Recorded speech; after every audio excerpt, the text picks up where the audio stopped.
Hello everyone. तो कैसे हैं आप लोग? आई होप सब लोग बहुत अच्छे होंगे और अपनी लाइफ में बहुत कुछ कर रहे होंगे। तो आ गई हूँ मैं आपके सामने एक नई वीडियो के साथ, एक नई स्टोरी टेलिंग के इस सीरीज में मैं आपको बताने वाली हूँ एक ऐसी चीज़ के बारे में जो हर सेमेस्टर का पार्ट होता है, लेकिन स्टूडेंट्स हमेशा उसको लास्ट में ही सीरियस लेते हैं। जी हाँ, एग्ज़ाम पैटर्न।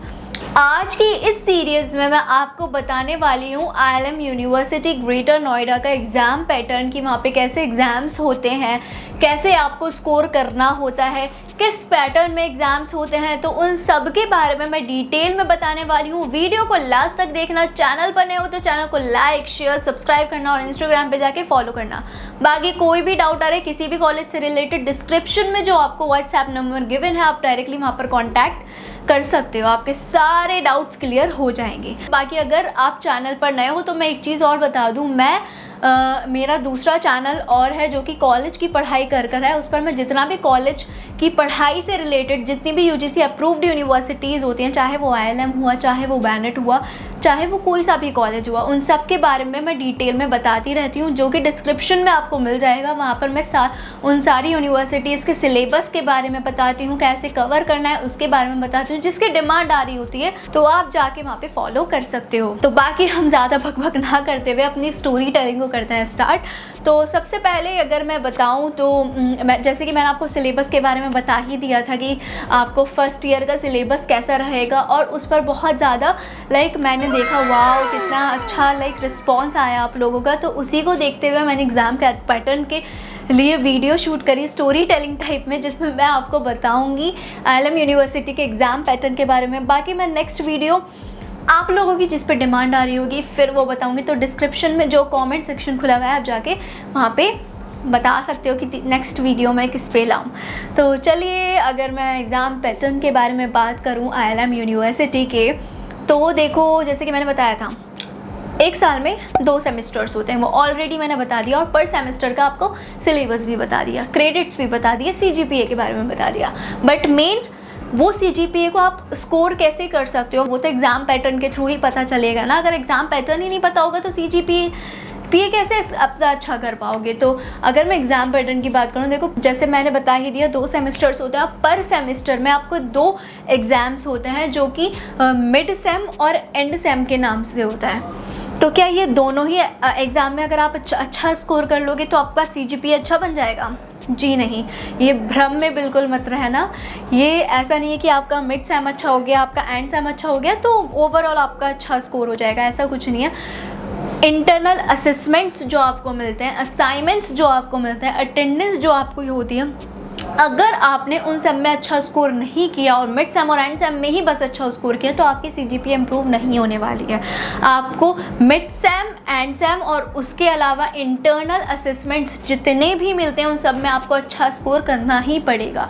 मैं पर्सनल एक्सपीरियंस से बता रही हूँ, मेरी फर्स्ट सेम में जो CGPA थी वो बहुत डाउन थी, सिर्फ इसी रीज़न की वजह से, क्योंकि मैंने सोचा कि मिड सेम ही तो है, एंड सेम ही तो है, इन दोनों में ही अच्छा स्कोर कर लेती हूँ, मेरी CGPA अच्छी हो जाएगी। बट एट दी लास्ट जब मैंने अपनी CGPA देखी मेरे को बहुत रिग्रेट हुआ। फिर मुझे धीरे धीरे जैसे मैंने एग्ज़ाम पैटर्न अच्छे से एनालाइज नहीं किया था, वही मैं ऐसे बच्चों की तरह नहीं, आप लोगों की तरह ही थी, कि आप लोग की तरह क्या, जैसे नॉर्मली बच्चे होते ही एंड मोमेंट पे एग्ज़ाम पैटर्न देखते हैं, तो मैंने भी बस वही एग्ज़ाम पैटर्न भी नहीं देखा था, बस जाके दे आई थी एग्ज़ाम। तो जिसकी वजह से मेरे को CGPA बहुत बेकार गया। फिर मेरे को रियलाइज़ हुआ कि मुझे इंटरनल असेसमेंट में भी अच्छा पार्टिसिपेट करना है, अच्छे से असेसमेंट्स पूरे करने, तो ही मेरी इम्प्रूव हो पाएगी। और ऐसे करते करते तो जाके देखो तो तब जाके मेरी इम्प्रूव हुई। इंटरनल असेसमेंट्स कैसे होते हैं, अब आपका बिग डाउट आ रहा होगा।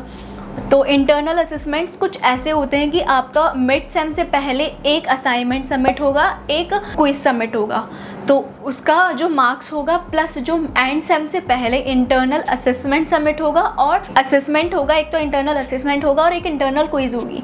और आपको उसको ना बिल्कुल भी हल्के में नहीं लेना है, मैं सच बता रही हूँ, हल्के में बिल्कुल मत लेना। अगर क्विज आ रही है ना तो आप क्विज को उसे देना ही देना है, ये सोच के कि आप एग्ज़ाम दे रहे हो, रियल एग्ज़ाम दे रहे हो। और क्विज में कुछ नहीं होता है, सिंपली क्विज आपके मेल पर आ जाती है, उससे पहले वो इन्फॉर्म कर देते हैं, और इन्फॉर्म तो कर देते हैं, आप लोग क्विज कर भी लोगे। सबसे ज़्यादा इंपॉर्टेंट रहता है याद रखना कि इस टाइम पे क्विज है, क्योंकि वो मैं अभी तक भूल जाती हूँ लिटरली। मेरे को क्विज़ की टाइमिंग ख़त्म होने के बाद याद आती है, अरे शिट यार क्विज़ भी तो थी। तो इसलिए ये ज़रूर याद रखना कि क्विज़ किस टाइम पे, ये याद रखना इंपॉर्टेंट रहता है। क्विज़ तो कोई भी कर देता है, ऑनलाइन होता है, चीटिंग करके कर ही देता है, बट ये याद रखना इंपॉर्टेंट है कि क्विज़ टाइम पे किस टाइम पे। तो ये भी याद रखना कि आपका कोई दोस्त आपको याद नहीं दिलाने वाला है क्विज़ किस टाइम पे, क्योंकि ऑफकोर्स वो आपका कॉम्पिटिटर है, वो कभी भी नहीं चाहेगा कि आपके उनसे ज़्यादा अच्छे मार्क्स आ जाएँ, तो वो याद भी नहीं दिलाएगा। असाइनमेंट की भी वो याद नहीं दिलाएगा, चाहे वो आपका कितना भी करीबी दोस्त क्यों ना हो। तो आप अपना असाइनमेंट और अपना क्विज़ ये याद रखना आपकी ड्यूटी रहेगी। ये नहीं कि अब तो इसमें जो स्कूल टाइम फ्रेंड होते थे कि भाई देख के पता ही लग गया कि क्या है, और याद भी रहता था ज़्यादा, असेसमेंट्स वगैरह कुछ। और उस टाइम पे असेसमेंट्स वगैरह को सीरियसली लेते भी नहीं थे, क्योंकि मार्क्स काउंट होते ही नहीं थे। लेकिन अब से असेसमेंट को सीरियस लेना स्टार्ट कर देना, इंटरनल में जो भी वो करा रहे हैं उन सबको सीरियस लेना स्टार्ट कर देना, क्योंकि उसकी जो वेटेज होती है, you won't believe, mid sem और इंटरनल्स की जो वेटेज होती है, अगर आपका एंड सेम में अच्छा स्कोर भी नहीं हुआ तो भी आप अच्छा कर सकते हो सीरियसली, क्योंकि जो इंटरनल असेसमेंट की वेटेज रहती है वो 30% रहती है, और जो मिड सेम की वेटेज रहती है वो 40% रहती है, और जो एंड सेम की वेटेज रहती है वो 30% रहती है। टोटल मिला के 100% बन जाता है। तो इसलिए मिड सेम की वेटेज 40% रहती है, ये भी याद रखना, क्योंकि मेरे हमेशा से जो मार्क्स ख़राब गए हैं, और मेरे ही नहीं, ऐसे बहुत सारे स्टूडेंट्स हैं मेरी तरह जिनके रिज़ल्ट ख़राब हो गए थे इस रीज़न की वजह से।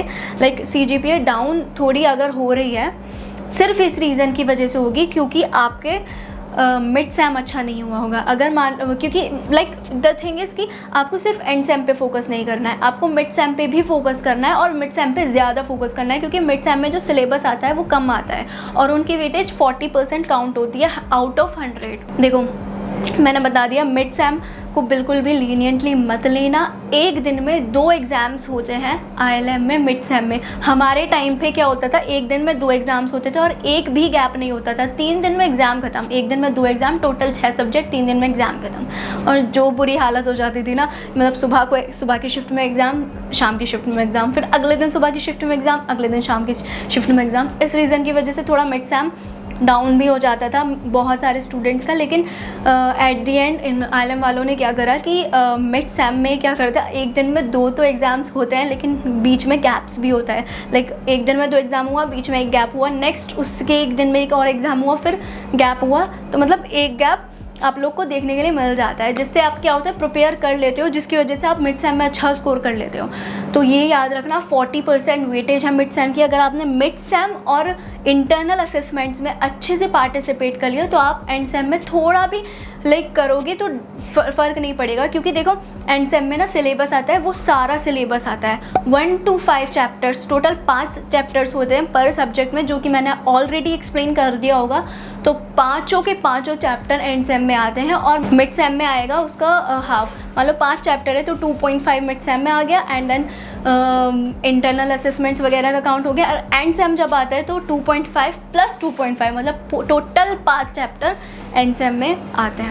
तो ये बात आप याद रखना, बिल्कुल मत भूलना। एंड सेम में बहुत अच्छा परफॉर्म नहीं भी करोगे, अगर मिड सेम में अच्छा परफॉर्म कर लिया है तो आपका CGPA इम्प्रूव हो जाएगा। तो फर्स्ट सेम का अब आ गया रिज़ल्ट। जो फर्स्ट सेम का रिज़ल्ट आता है वो CGPA में नहीं आता है, वो SGPA में आता है। उसके अलावा फिर सेकेंड सेम का रिज़ल्ट आता है, वो SGPA में आता है। तो फर्स्ट एंड सेकेंड सेम का कंबाइन करके अगर आप काउंट करते हो तब आपकी CGPA पता चलती है कि एक साल की कितनी CGPA बनी है। इंपॉर्टेंस वेटेज पता चल गई। अब बात कर लेते हैं कि ठीक है, मान लिया वेटेज इतनी है मिड सेम में, एंड सेम में वेटेज इतनी है, अब मिड सेम का पेपर पैटर्न क्या रहता है वो भी इस वीडियो में एक्सप्लेन कर दूँ ना दीदी, क्या नेक्स्ट वीडियो बनाओगी उसके लिए? नहीं, ठीक है, मैं इसी वीडियो में आपको मैं एक्सप्लेन कर देती हूँ मिड सेम का क्या पैटर्न रहता है, एंड सेम का क्या पैटर्न रहता है, ताकि आपको भटकना ना पड़े आके। तो देखो, सबसे पहले आप जैसे ही मिड सेम दोगे तो आई गेस अगर आप लोग भी आ रहे हो तो मे बी आप लोग के भी ऐसे ही हो कि एक दिन में 2 पेपर, देन गैप, देन एक दिन में 2 पेपर। तो आपका एक हफ्ते में मोस्ट प्रोबेबली सारा हो जाएगा। पेपर पैटर्न कुछ ऐसा रहता है, सेक्शन A में आपके टोटल 7 क्वेश्चंस होते हैं जो कि 2 मार्क्स के होते हैं, और सेक्शन बी में आपके 6 क्वेश्चंस होते हैं जो कि 6 मार्क्स के होते हैं। कंबाइन करके 50 मार्क्स का क्वेश्चन पेपर होता है। क्वेश्चन पेपर मिड सेम का आता है 50 मार्क्स का होता है, जिसमें पासिंग मार्क्स मिनिमम 20 होते हैं। तो पास ज़रूर होना है आपको। मैं तो बोलूँगी मिड सेम में आप पास ना होके बहुत अच्छा स्कोर करो, ताकि 40% वेटेज रहती है, ताकि आपका एंड सेम में अगर थोड़ा बहुत इधर उधर भी हो, क्योंकि यार 5 चैप्टर्स आ रहे होते हैं एंड सेम में, तो वो डिफ़िकल्ट हो जाता है थोड़ा। तो इसलिए आप इसी में ही अच्छा स्कोर करो, ताकि एंड सेम में आपका इतना ज़्यादा दिमाग में प्रेशर ना रहे। अब हो गया मिड सेम। अब एंड सेम का एग्ज़ाम पैटर्न भी बता दो दीदी, क्या रहता है। देखो, एंड सेम में 100 मार्क्स का क्वेश्चन पेपर होता है। Section A, section B, section C, 3 sections में क्वेश्चंस को डिवाइड कर दिया जाता है। 100 मार्क्स का क्वेश्चन पेपर होता है। सेक्शन ए में 2 नंबर के क्वेश्चंस आते हैं, सेक्शन बी में 3 नंबर के क्वेश्चंस आते हैं, सेक्शन सी में 10 मार्क्स के क्वेश्चंस आते हैं। जी हाँ, 10 नंबर के क्वेश्चंस आते हैं सेक्शन सी में, तो वो बहुत इंपॉर्टेंट रहता है। जो सेक्शन सी होता है वो 50 मार्क्स का होता है, क्योंकि उसमें 5 क्वेश्चंस आते हैं। हर चैप्टर्स के 5 यूनिट होता है, पर हर यूनिट के एक क्वेश्चन आएगा जो कि 10 नंबर का होगा, तो 50 नंबर आप वहाँ से स्कोर कर सकते हो, ठीक है।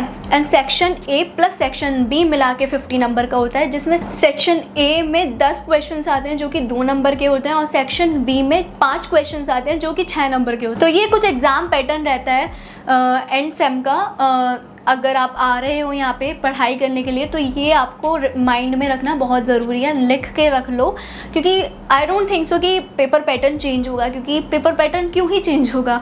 बाकी यही वेटेज था मिड सेम का 40, ये ज़रूर याद रखना, और ट्राई करना कि आप मिड्स आ रहे हो तो मिड सेम में बहुत अच्छे से स्कोर कर लो, ठीक है। फिर मिड सेम के बाद एंड सेम आता है ना, उसमें ज़्यादा गैप भी नहीं रहता है, पूरा टाइम निकल जाता है, या तो फेस्ट वगैरह हो रहे होंगे उसमें पूरा टाइम निकल जाएगा, या तो फिर आते के साथ ही असेसमेंट्स या क्विज़ेज़ में आपका टाइम निकल जाएगा। क्विज़ टाइम पर देना, दिमाग में रखना, रिमाइंडर लगा लेना, अलार्म लगा लेना कि इस टाइम पे आपका क्विज़ है, आप उस क्विज़ को ज़रूर देना, क्योंकि कोई आपका दोस्त वगैरह कोई नहीं रिमाइंड कराने वाला है क्विज़ेज़ की या असेसमेंट्स की, क्योंकि वो खुद आपका कॉम्पिटिटर होगा, ठीक है।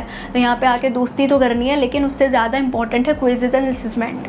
और मेन अटेंडेंस आपको 75% कंपलसरी होगी, ये लिख कर रख लो, क्योंकि डिबार्ड होते हैं बच्चे। डिबार्ड होने के बाद आपको 2000 एक्स्ट्रा पे करना पड़ेगा, वो भी समर्स में, देन क्लासेस दोबारा करनी पड़ेंगी, फिर एग्ज़ाम्स देना पड़ेगा। तो डिबार्ड का ये सिस्टम रहता है। तो लिख लो कि आप 75% कंपलसरी है। किसी की बातों में मत आना कि नहीं मास बंक कर लेते हैं, मास बंक वालों को भी डिबार्ड कर देते हैं, तो अटेंडेंस भी कंपलसरी होती है। तो थोड़ा डिसिप्लिन में आप आ जाना, क्योंकि बीटेक कर रहे हो तो थोड़ा डिसिप्लिन में मेंटेन करना, प्रोफेशनल कोर्स कर रहे हो तो ये डिसिप्लिन में आप खुद ब खुद आ ही जाओगे। जब इतना स्ट्रगल देखोगे ना कि अगर डिबार्ड हो गए अटेंडेंस मेंटेन ना होने पर, तो खुद डिसिप्लिन में आ जाओगे। तो ये कुछ एग्ज़ाम पैटर्न था जो कि मुझे लगा कॉलेज में आने से पहले आपको ये पता होना चाहिए। बाकी कोई भी डाउट आ रहा है किसी भी कॉलेज से रिलेटेड, डिस्क्रिप्शन में व्हाट्सएप नंबर है, बता सकते हो। और मैं आपको रिमाइंड करवा दूँ कि मेरी क्विज़ स्टार्ट हो गई है, मैं जा रही हूँ क्विज़ करने। Bye bye.